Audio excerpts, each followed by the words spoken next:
પપ્પા, તમે હજી તૈયાર નથી થયા? બેગ ક્યાં છે તમારું? લાવો, હું બધું પેક કરી દઉં. નાનજીભાઈએ ઉદાસ નજરથી દીકરી સામે જોયું અને કહ્યું, રહેવા દે ને બેટા, મારે નથી આવવું. આ ઘર તારી માની યાદોથી ભરેલું છે.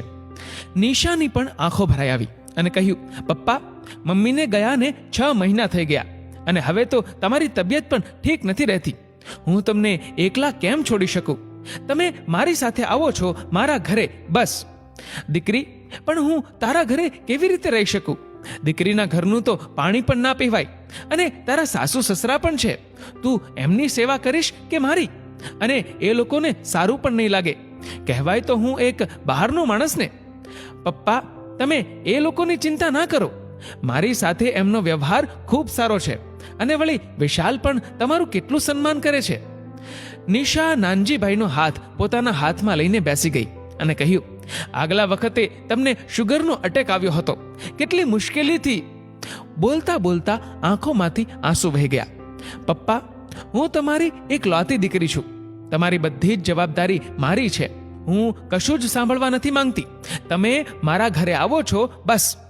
નાનજીભાઈ વિચારોમાં ડૂબી ગયા, કારણ કે દીકરી તો ઘરે લઈ જવાની જીદ કરી રહી છે, પરંતુ જમાઈએ તો એક વાર પણ નથી કહ્યું. હા, એટલું જરૂર કહ્યું હતું કે અમે તમને મળવા આવતા રહેશું. નિશા, તે વિશાલને પૂછ્યું? ના પપ્પા, પૂછવાની જરૂર નથી. એ બધું હું સંભાળી લઈશ. નિશા નાનજીભાઈને લઈ પોતાના ઘરે આવી. એમના સાસુ સસરાએ બેવાઈનું સ્વાગત કર્યું. વિશાલ પગે લાગ્યો અને કહ્યું, સારું થયું પપ્પાજી, તમે થોડા દિવસ માટે અહીં રહેવા આવી ગયા. નાનજીભાઈ ત્યાં રહેવા તો લાગ્યા, પણ લાગી રહ્યું હતું જાણે એના આવવાથી જમાઈ અને દીકરીના સાસુ સસરા ખુશ નથી.